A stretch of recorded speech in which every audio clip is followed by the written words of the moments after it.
feel like it's a little late to say Happy New Year, but first time I'm talking to Flo for this year. So good to get the chance to talk with everyone. And thank you for your engagement in Flo. The industry is going through a transition, and it's your generation who we need to get more engaged in the industry and in NHA. So I'm super excited about all the awesome programming and things that that Kelly and Jenna are and the team are planning for the year. So Kelly asked me to kick this off with kind of a little bit of the industry view. And before I get started, she asked me to share a little bit about kind of my own career path, how I got here. She was actually joking. She said that, flow is for folks who've been in the industry less than 10 years. And technically I qualify. So I think I've got a little bit too much gray hair for that. But I did join NHA 6.5 years ago. And I frankly had no hydropower experience before I got this job. So how did I get the job? I did have 25 plus years doing policy advocacy. I'm a lawyer by training, in and out of government. So I've worked at US EPA. I've worked for a state governor as the state energy guy, worked on Capitol Hill. And then after all of that, I worked for a number of years with a startup business association doing all sorts of clean energy work. So I had the government experience, federal and state. I understood how associations worked in the energy space, but I didn't know anything about hydropower. And I actually think that was my secret, my superpower. I came to the industry with a fresh set of eyes. I was also very proud of the industry and what we offer the grid today. So I think the industry may have gotten kind of beaten down by some of the environmental controversies in the 70s and 80s, and a culture emerged that let's just do our jobs, produce power, keep our heads down. I think I'm part of the new wave that's like, I'm not keeping my head down. We've got a proud story to tell about how we are providing clean, reliable, round-the-clock power, keeping the lights on, and providing power to 25 million Americans. So I think that's kind of, as you think about your careers, I had a lot of skills coming into the job, I think, even if I hadn't worked in hydropower. And so you can think about the skills, not necessarily about the specific job. Kelly also asked me to share a thought or two about what I wish I knew before I joined the industry. And two things came to mind. First, this is going to sound self-serving, but I hope it isn't. It's a really nice industry. And I mean that in every sense of the word. Having worked in a bunch of other industries, having worked in law firms where there's lots of partners who literally yell at you because that's just how they talk. And then working, a fair amount in the renewable space. I love my friends in wind and solar and batteries, but I think they've been accused with some reason for having kind of a chip on their shoulder, that they're saving the world because of climate and aren't they great? When they're businessmen trying to make a buck like everybody else. So it's wonderful to be in an industry that's an industry of problem solvers. There's so many engineers, there's so many problem solvers throughout the industry. We're just trying to solve problems and move forward without a lot of the baggage that a lot of other industries have. So as someone who's came from some of those other industries, it's kind of refreshing to me that I can just do my job. I don't have to prove that I'm wearing a white hat at every moment. The other thing that's I find pretty cool, and this may be a DC perspective, but energy policy. I've been doing energy work for long enough that I remember when it was hugely controversial region by region, that the South had different resources than the Northeast, which had different resources than the West. And at one point I worked for the National Governors Association, and the governors loved to get together and talk about how awesome their state was, specifically about energy issues, because it wasn't partisan political. They would talk to other governors about whether it's biomass or ethanol or oil or coal, whatever it was. Now, many years later, it's gotten so partisan. And I don't know how energy technologies, kind of like your iPhone isn't a partisan piece of technology. I don't know how energy technologies got partisan, but it's lovely to work in an industry where we have support on both sides of the aisle. So, if you're a Republican, you love that we're baseload, we're reliable, we're dispatchable, you can, use us flexibly to fill in when other resources need us. We're domestically sourced. So, all sorts of reasons that Republicans love us, and Democrats love us because we don't have to burn anything. There's no emissions from hydropower. So we're carbon free, emission free. We firm up wind and solar. So particularly in today's political climate in DC, where Republicans and Democrats can't agree on anything, they kind of agree on us. They both like hydropower. I would actually say they both take us for granted, and that's part of the industry's challenge. So I am gonna try to kind of go quick to leave a lot of time for questions. So you've got questions, thoughts about any of that, please feel free. I did put together a brief PowerPoint. Let's see if I can get this into present mode. Are you able to see that screen? Yes, we are. All right. So really high level, why does hydropower matter? We're 30% of renewables in the country. We've got 80 gigawatts of capacity of hydropower and another 22 of pump storage. So it's over 100 gigawatts of emission-free generation, and that powers about 25 million homes. So as you think about your job and you're working for one company, one power plant, one consulting firm, you're actually part of a larger industry of, I think, 71,000 people, that last I heard, providing power to 25 million American homes. And as I mentioned, we've got the flexibility to firm up wind and solar. We've got the reliability to provide power when other resources need it. And NHA also represents an array of really cool marine energy technologies, wave, tidal, and current technologies.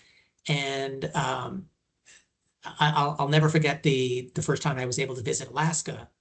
If you get a chance to go, I highly encourage it. NHA does a regional meeting there every year, so maybe that could be the excuse. But it was amazing when I realized that 80% of the population is not connected to a grid, which is just crazy as a lower 48er to think about. But even the capital city of Juneau, you've got Juneau Power or their power company, but itself, it's not connected to anything. So this is where there's a huge opportunity for marine energy technologies can play a role, also a huge role with national security, able to kind of provide EV charging stations in the ocean to help in a variety of contexts. So pretty cool technology that you're part of the industry. And as you can see from this map, we're in 48 states. Delaware and Mississippi, I believe, are the two states that doesn't have a hydropower presence. So it's pretty cool. Let me share for a moment a few things that are getting me excited about 2024 from a policy perspective. For years, probably decades, hydropower aspired to have tax parity with other renewable resources. At one point, the tax code literally said that whatever the tax credit is for wind, hydropower gets half of that. At another point, we were a so-called orphan tax credit. They extended the tax credit for wind and solar, but they forgot about hydropower. It was a mistake. Oops. But for 5 years, we got no tax credit. So our goal was to get parity with wind and solar, which we achieved in the Inflation Reduction Act several years ago. But then they took away the tax credit for wind and solar in July in the One Big Beautiful Bill. So they took it away for wind and solar, or phased it out in an accelerated way. Hydropower phased out in the House bill, but we survived in the Senate and remained unscathed. So we've gone from tax parity to tax preferred.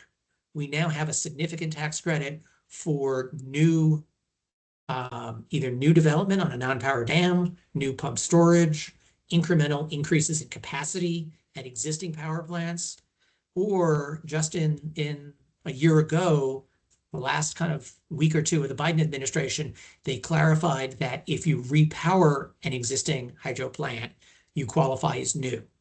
So that also is a reason I'm excited, because I think there's going to be literally billions of dollars of tax credits leveraging tens of billions of dollars of private capital to repower the existing fleet. So if you're at a facility that's aging, if you're at a manufacturer or service provider, there's going to be a lot of work throughout the supply chain to rehab and repower existing hydropower. And we have an 8-year window till 2033 to commence construction on those projects. So I'm excited about that. I think that's still working its way through the industry. I think people are still like, wow, okay, how do I change my capital expenditures to be able to maybe upgrade a facility 5 years earlier than they were thinking? But I'm thinking that's going to create a lot of work. I'm also excited about what's going on in Arizona. Salt River Project is moving ahead pretty quickly. My fingers are crossed that they may be the first major new pump storage facility in 25 years to break ground, which would be really exciting. I think it will be exciting because they're going to use that pump storage facility to power data centers. But I think that'll also help jumpstart new pump storage and hydropower around the country. Once people hear about new hydropower that they haven't heard about for a really long time, get into the conversation, it kind of de-risks it, makes it seem much more normal, and hopefully more utilities and more Wall Street folks will be willing to fund it. And then in this administration, there's also real regulatory momentum to streamline licensing. So I think we've got a really exciting outlook for the industry. And we'll spend a moment or two on our challenges. For most of you, this isn't new. We've got a huge wave of relicensing coming up, with 40% of the non-federal fleet up for relicensing. I recently saw that the Idaho Power, their Hells Canyon facility, their license expired. They started the relicensing process in 2003, which was the year that my second daughter was born. She's now a college graduate. So the fact that they're still going through licensing for that same facilities is insane. And we've got an aging fleet, on average 65 years old. Licensing takes forever. Relicensing even takes longer. It's crazy. Here's the wave of licensing. You can see we're in the midst of it in terms of license expiration. I think the height of license expirations are 2023 or 24. So if your license is expiring, you are in that wave. You're already in that wave. So I think, again, this is going to generate a lot of work for young professionals in the industry. I think that's where we are. But it also creates the risk of license surrenders. And in the last decade, we've had, 67 facilities applied for license surrender since 2015. I think there's one or two even since then. By and large, these have been pretty small facilities, under 5 megawatts. So collectively, in the last decade, 292 megawatts. But the risk is that the same pressures pushing them to retire are affecting the bigger guys. So I think it's the next slide. Yeah. The 3 big costs are what it costs to update the generation if you've got aging turbines, aging generators. We've now got a tax credit that I talked about a moment ago to address that big cost. So that's amazing. It could be 30% off. Production tax credit can make it even bigger. So awesome that we've kind of got some incentives, some support for that. We don't have support yet for dam safety and fish passage or environmental improvements. Those are the other 2 items that, particularly when you're going through relicensing, they may say your spillway's out of date, meteorological, hydrological changes, we needed to upgrade it, could be $100 million cost. Same with fish passage. So those could be big dollar costs, which gets to our policy goals. One of our goals, the second one on this list, is an infrastructure tax credit, which is designed to provide some federal support for the dam safety investments or the environmental fish passage investments. Another goal is to streamline the licensing process, as well as maintain record high appropriations for DOE and their water power research and projects that support both hydropower as well as marine energy. And I do want to take a moment to talk about this new, really cool strategic alignment that NHA has started with the Hydro Foundation. So I now have the pleasure to wear two hats. I'm President CEO of NHA. I'm also Executive Director of the foundation. And by having me in both roles, it helps kind of get synergies between the two organizations. NHA is a business association. The Hydro Foundation is a separate organization, 501c3 educational nonprofit.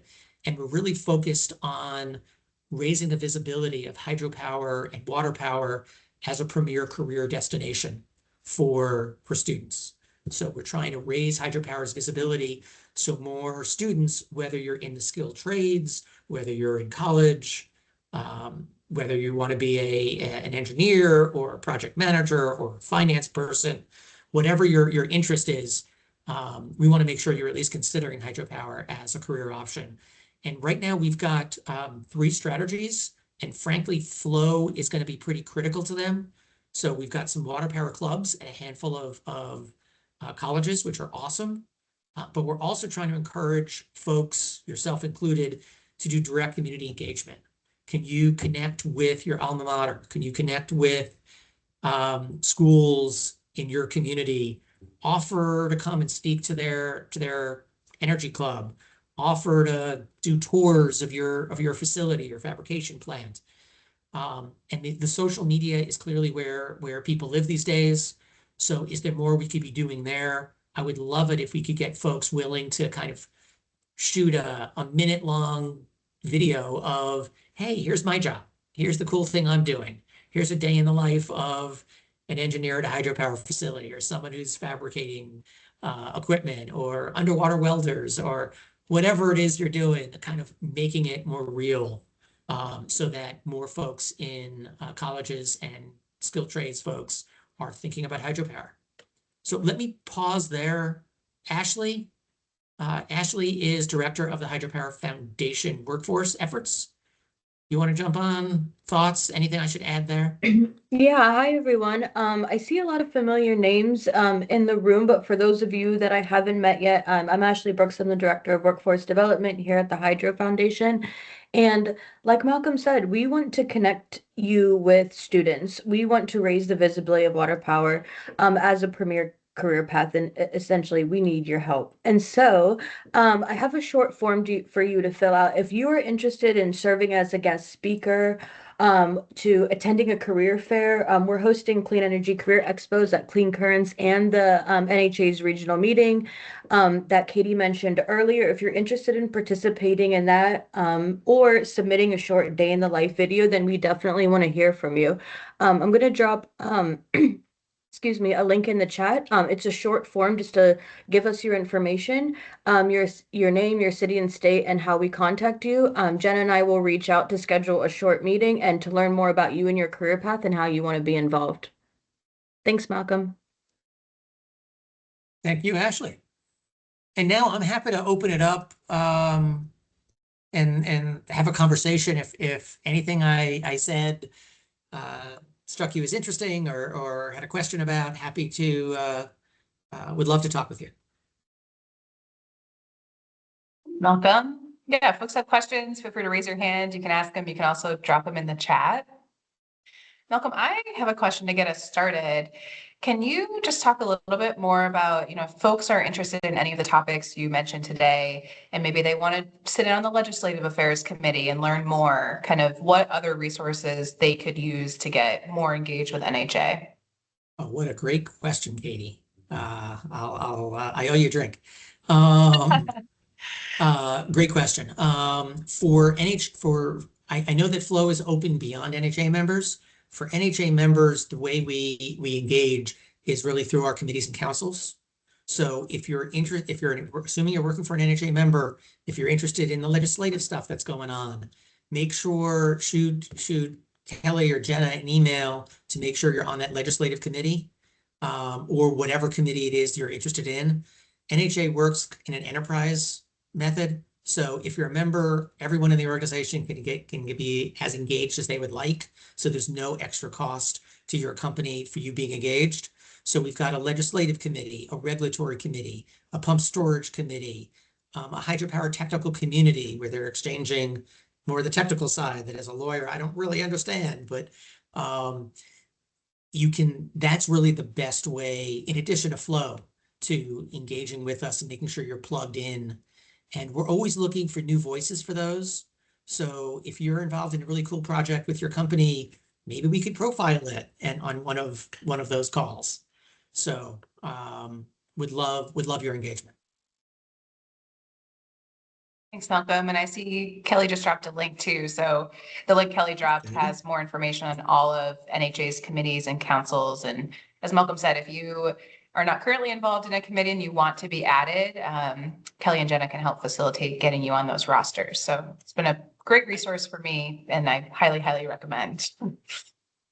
I'd also kind of emphasize, for a big industry that powers 25 million Americans, has, I think, 2,200 facilities around the country generating power, 87,000 people in the industry. For all of that, NHA is really a pretty small organization. So we're less than 20 people with the foundation combined. And the number of folks who are engaged with NHA, it's not the biggest ocean in the world. When we go to our events, you see friends, you see folks who you saw at the other ones, and that gives us the ability to be nimble and flexible. Flow is only a few years old. Somebody had this idea 4 or 5 years ago and said, you've got all these committees and councils. You don't actually have something that makes hydropower more accessible to young professionals. Let's create one. Like, great idea, let's do it. So if you've got ideas of something that you'd love that we're not doing, let us know. That's also another way to get engaged. Thoughts, questions, hopes, dreams.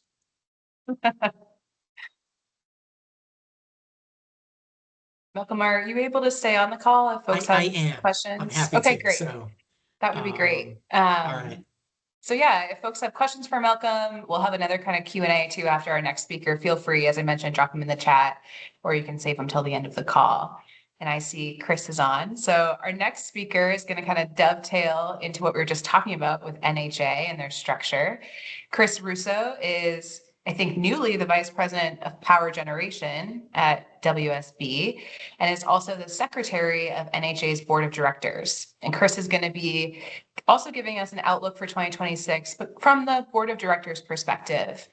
Chris has also had a really interesting career story. So Chris, excited to learn more about your career and then kind of what the NHA board is watching for 2026 and the rest of your comments. So over to you, Chris.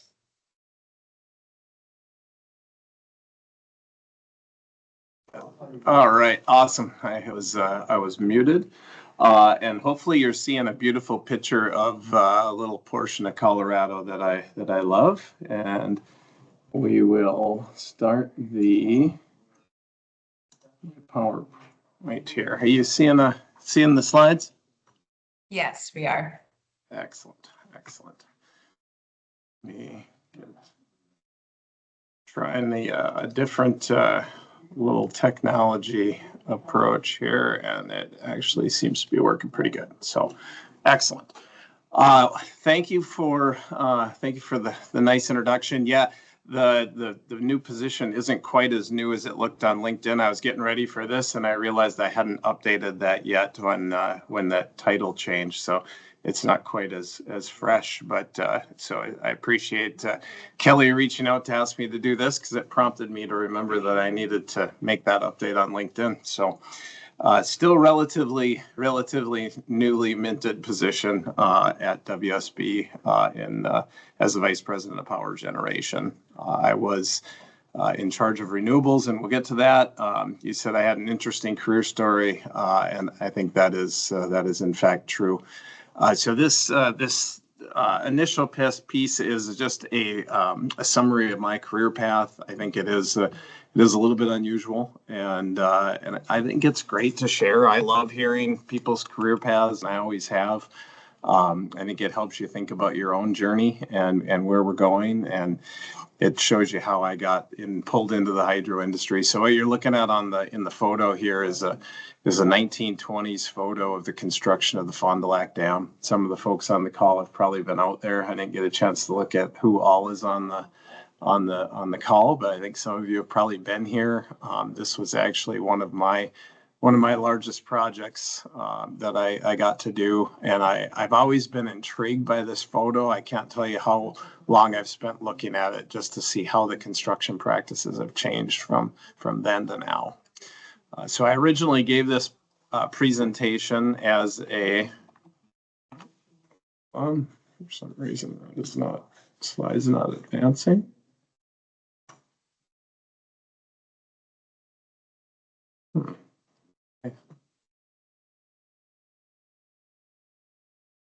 There we go. Originally gave this presentation when I was at Minnesota Power, and one of the things we like to do is talk about who we were and why we work safely. And I love this tradition so much that I've continued it. I had to go back and update this slide a little bit since the last time I gave this presentation. But I've been married to my wife for 28 years, and I have 2 sons, and the 2 sons are important to this story because they're both civil engineers, and one of them is already in the hydro world. So he's one of the younger colleagues of the folks on the line, and I'm excited for you guys all to meet him. His name is Spencer, and he's going to be at some of the regional meetings in the Midwest. And so if you get a chance to see him, please say hi and share that kind of warmth of the industry with him. I am now with WSB. When I was initially introducing that at the one of the board of directors meetings, everyone thought I was saying WSP, and so we've coined this new term WS Bravo with my help of my friends from Duke Energy. So I love to travel, and you'll see that as a theme in my presentation whenever I'm talking about myself. One of the things I'm most proud of is we got our boys to all 50 states before they went off to the university. And Malcolm, this is all photos from Alaska. That was our 50th state. And for those that are interested, that photo on the left with the really big fish, that's a lingcod. If you don't know what that fish is, it's a very good fish from Alaska. So I'm from a small town, grew up in a small town, still live in a small town. My boys both graduated from the same school I did, with a total population of our community of 800. At the time it was constructed, we had the largest hydroelectric plant in the world in said hometown. I ended up being the manager of that plant, and I also rebuilt it after a big flood event in 2012. So my hydro story is kind of rooted to that town. I went to university in the University of North Dakota. Again, pretty small town. We had a close group of friends. I had an interesting experience both in my high school years and my college years of meeting 2 Swedish exchange students, which prompted me to do a year of study. My junior year of university, I spent in Luleå, Sweden. And I also got to tour some hydro plants there. Little did I know all these experiences, both at UND and my hometown and in Luleå, all had a hydro connection. We did a tour, or we had one in town. I never dreamed that I would end up actually as a hydro professional, which I think is pretty common among the industry. I'm hoping that's changing with the group here. I would love to see a percentage of how many of you actually came into the industry because you heard about it or wanted to. But for me, it was an interesting path that I never had intended. I really enjoyed my time abroad, and one of the things that I appreciated most about that was understanding how different people in different parts of the world and in areas think differently about certain things. And I think that perspective makes our teams better, makes our teams stronger. And I've tried to leverage that in my career as I've gone through it. I came back to UND after my year abroad and was working at the Energy and Environmental Research Center. It was a kind of a national level cutting edge research facility in North Dakota, if you can imagine that. And got to work with some really great people. Ironically, in the energy space, again, unplanned, unscripted. I really didn't have an idea that that's where I wanted to go. Sorry, my button's not working. After I graduated, I moved out to Colorado and worked for a small firm out there doing primarily municipal water and wastewater work. Our oldest son was born, and we decided to move back home to Minnesota. And I spent another 10 years after that working. So my first 15 years were working in the municipal arena, doing primarily water and wastewater work, some land development work.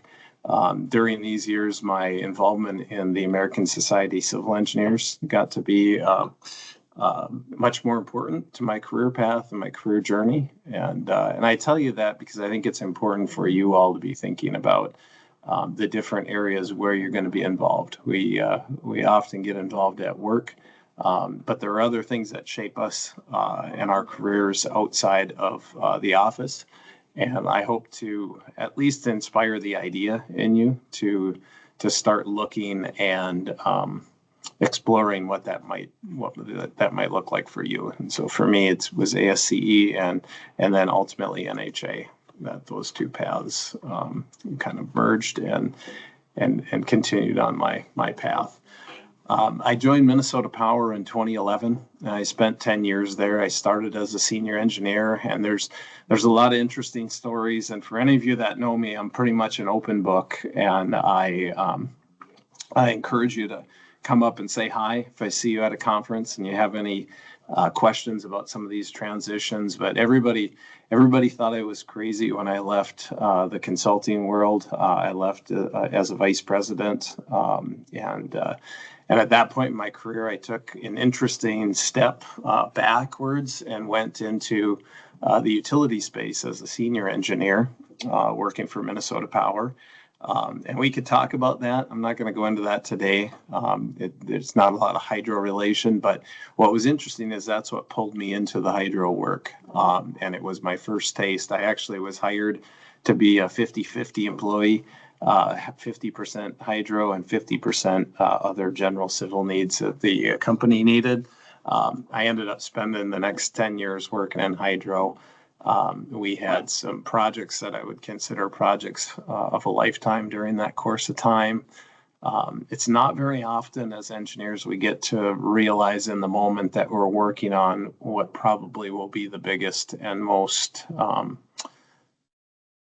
meaningful projects of our career. But in this case, I did, and that was pretty special. We develop a lot of things along the way, and as engineers, we build some important projects. But one of the things that is most important is the relationships we build over the course of making those projects a reality.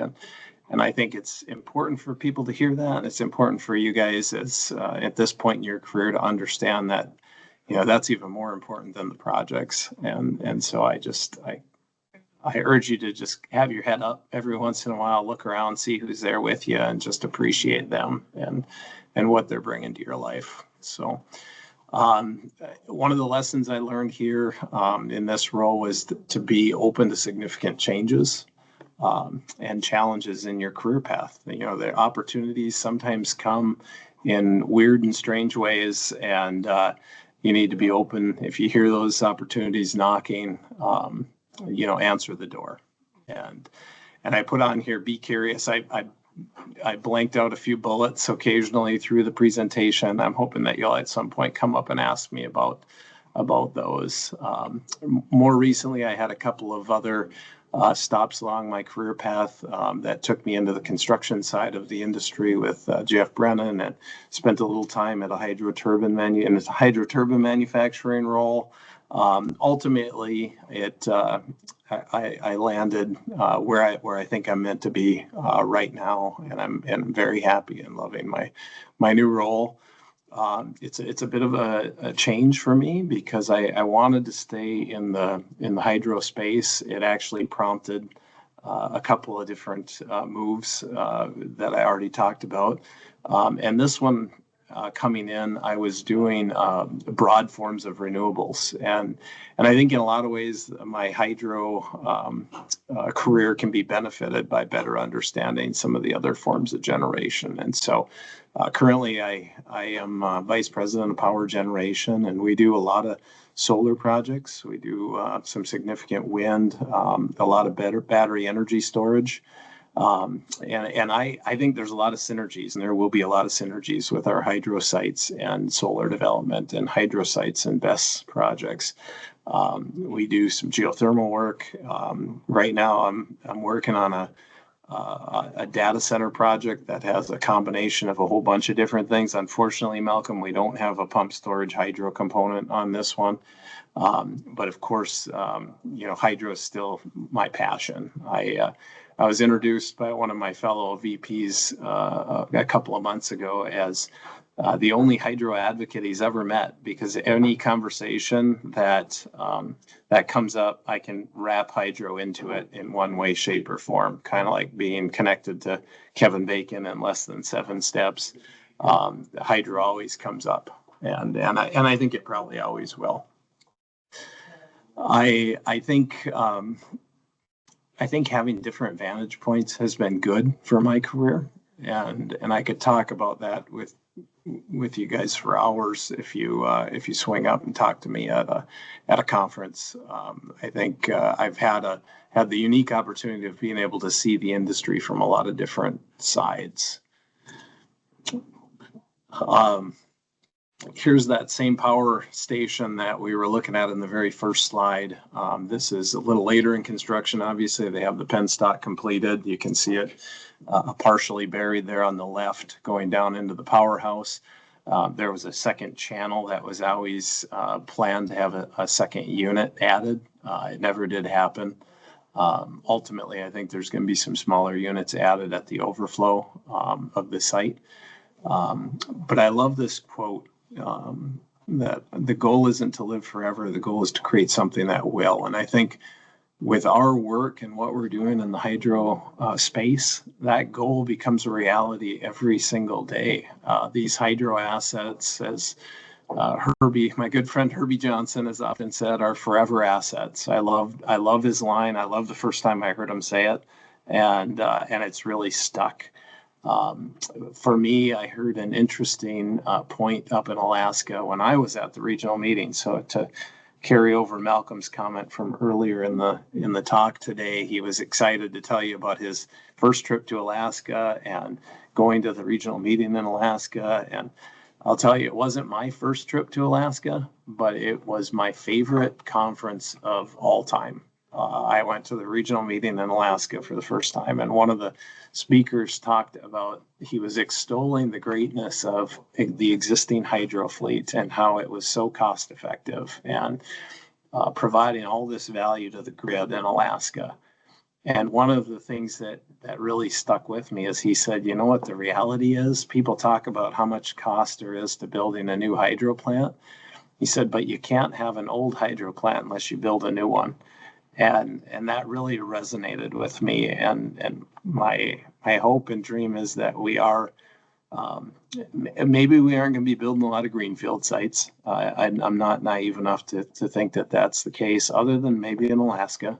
But there's a ton of opportunity for non-powered dam work. So we have only very small percentage of dams in the country have power on them right now. And I think it's 3%, and the rest are there sitting, waiting for us to take action and put power on them. And maybe half of them make sense, maybe half don't. But that's a lot of work. It's a lot of legacy to build. We all create a legacy, and we need to always be thinking about that, and we think about that in different ways and shapes in our life. This is my legacy, just by way of being open with you guys and sharing my story. My legacy is my faith, my family, and my profession. My faith is very strong, and it's important to me, and I like to talk about it whenever I talk about myself and my career journey. My family is critically important. Michael J. Fox was quoted one time as saying, "Family isn't everything; it's everything." And I believe that. And we learn from different people in our life, and I hope that you have that same learning. Take from people you meet and learn from them. The last leg of that three-legged stool of my legacy is my profession, and I'm so proud of it. I came across this quote one time and it made me laugh, and I decided to put it in almost any presentation where I'm talking about our profession and what we do. Scientists dream about doing great things, and engineers do them. It makes me smile. Nothing against all the scientists, and we probably have some on the call, but it's just a good friendly rivalry. I earlier talked about the two organizations that I've been very involved with over the course of my career, and one is ASCE, and I've been heavily involved in that. The other, which is of course very important to the call today, is the National Hydropower Association. I'm going to talk a little bit about how you can get more involved as we go, but I think it's important, if you can, to do it. And then really quickly, a few lessons that I wanted to leave you with. The relationships are everything. Everything we do comes down to a relationship, whether it's successfully getting a project done or getting something done in your personal life. Relationships open doors. They create opportunity, and opportunity is everywhere if you keep your eyes open for it. I would encourage you guys as young professionals to think about saying yes. Try to default to yes, and then if it has to be a no, say no. But I encourage you to think about how you can get to yes. I would also encourage you to always be present. Listening is, I think, a dying art, and I'm a person that loves to talk, and so sometimes I feel like a little bit of a hypocrite saying this, but the good Lord gave you 2 ears and 1 mouth, and it's probably good that we use them in that proportion. A lot of us are, we're leaders for an important reason. We're willing to work hard. And over the course of my life, I've made the connection that the harder we work, the luckier we get.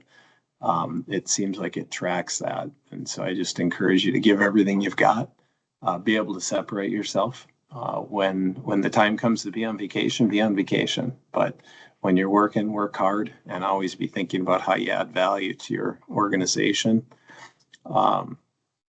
Last couple things are, a little bit more like, life advice, I guess. Follow your dreams. Life is a journey, and enjoy it. For me, that journey took me to Sweden, and ultimately kind of circled back to where I'm at, and we're on this path. And it's interesting when we land, we sometimes look around and think, how the heck did we get here? Well, there's a path for you. You just got to keep your ears open and be open to opportunities as they come. And lastly, this was geared, initially I gave this presentation to a bunch of college students, and I was trying to encourage them to think about study abroad. You guys might be, this might be a little bit late in your life journey to be able to think about, but taking the time to live in a foreign country is a great experience. And if you can't do that, try to find some friends that are here that maybe have a little different background and learn from them, and let them teach you about their culture and where they came from and how they might think differently about certain things. Lastly, before I jump to the questions, is there's a book, The Big Five for Life. Hopefully I get a chance to talk to many of you about it. It has shaped how I think about my leadership.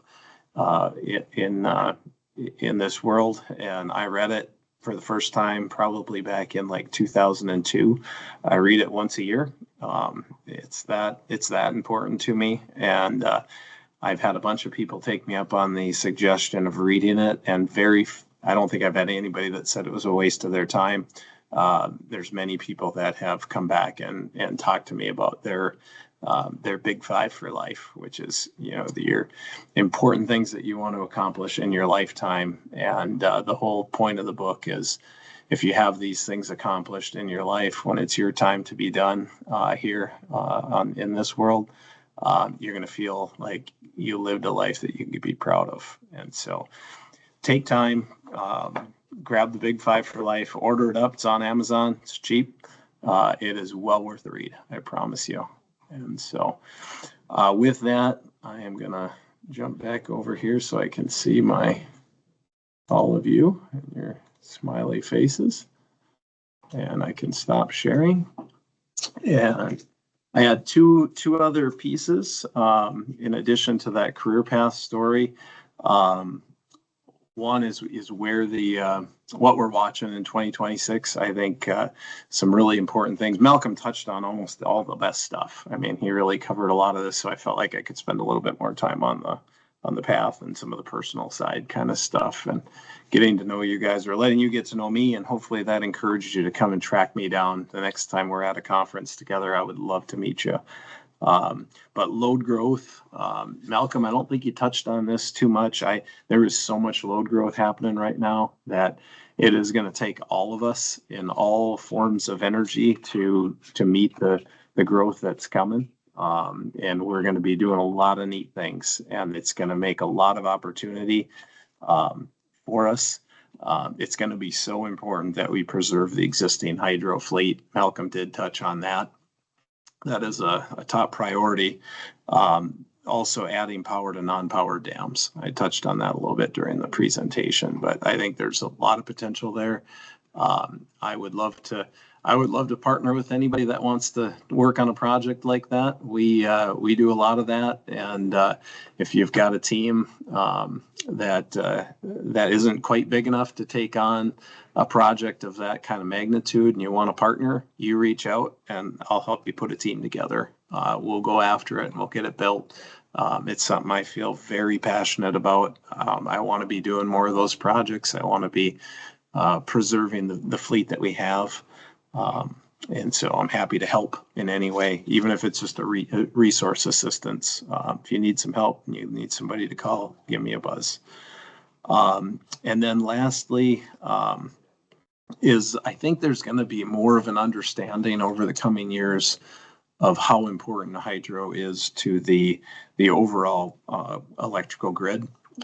We do both the civil side and the electrical side engineering, as many of you do. Many of you work for companies, I'm sure, that are doing both. But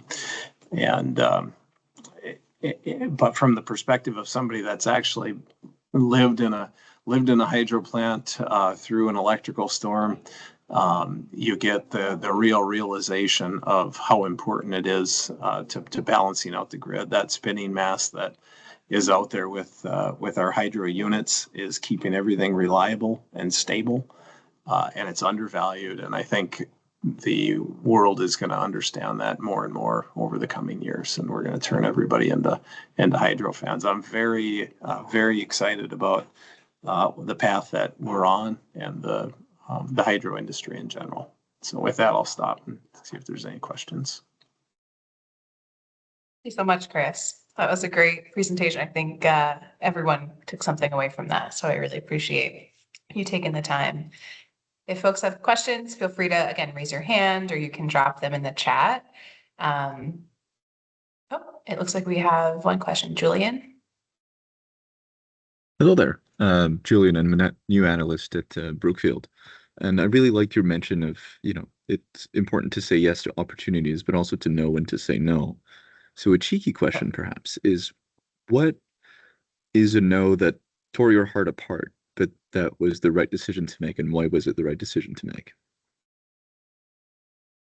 That's a great question. sometimes it's the ending of something, like the ending of a path. Each one of those transitions in life were hard decisions for me to make. And I can remember the first one, which was absolutely the hardest.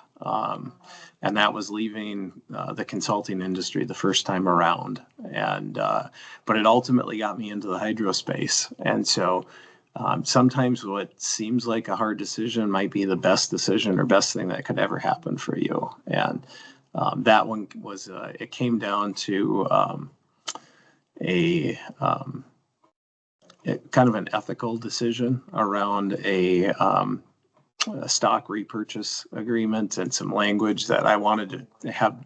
I thought more people should know exactly what the language was that we were working off of and or having people sign. And ultimately, the decision was made that we weren't going to share that. And so I respected that. But I thought that it was something that we should be more open about. And I felt like it was one of these decisions that, not sharing it, I felt like I needed to make a move, that it wasn't something I could support. And it was not a good thing for me as an individual at the time. So it was a very hard decision. And so sometimes I think it's following your gut, when your gut telling you should make a decision, even though it's maybe a tough one or might feel like it's a challenging one. You need to do it if it's the right thing for you. And ultimately it led me to something way, way better. And so it was a good lesson to learn, but a hard lesson nonetheless. So, and I could go into a lot more details. That's probably a good for right now. But come grab me if you want to hear more. Oh, yeah, great question. Thanks, Julian. It's like we also have a question in the chat. Jumping ahead to the fall. So for Clean Currents, for folks who don't know, Clean Currents will be in September. I believe abstracts close in February. So there's a question here about any advice on submitting abstracts to Clean Currents as an early career professional. Yeah, that's a great one. And it's an excellent reminder, because one of the bullet notes that I wanted to talk about was getting involved. And this is a great way to get involved. And it's honestly probably the best way to start, and get your face and your name out there, share your technical skills. Oftentimes people think that even though they're early in their career, that everybody knows what they're doing, and we can learn from everybody. All of us can learn from each other, right? Whatever we're working on at the time, you are the absolute expert in that thing. And probably 99% of the people in the industry could learn something from you. So be willing to share it, be confident in sharing it. Understand that you don't need to know absolutely everything about a topic to bring something to another person that could be very important for them to hear.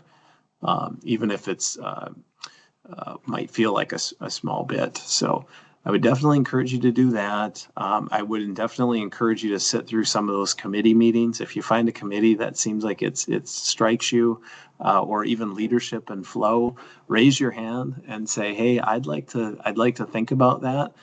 For me, I skipped over that slide quickly because I didn't have as much time as I'd hoped to go through things. But for NHA, my experience started as a member of the Legislative Affairs Committee. And ultimately, I became the vice chair of that committee. And then I was appointed an advisory board member after serving as a vice chair for a couple of years on the committee. That is probably the best path. If you have aspirations of getting on the board, I would encourage you to get involved in the committees. And if you want to get involved in the committee leadership, you need to get on the committee. That's the very first step. Get on the committee, start coming to the meetings. Pretty soon somebody's going to say, "Hey, we think you should think about a leadership role." Or if they don't ask, throw your hand up and just say, "Hey, I'm interested." And you'll be surprised at how quickly that can turn into some new connections and ultimately a leadership position for you. Thank you, Chris. I know we have 1 minute till the end of the call, but there is another question in the chat from Courtney. From your experience, how have general populations' expectations and knowledge about power, electricity, hydro changed over time? Boy, that could be a whole hour. Yeah. People just expect it to be there.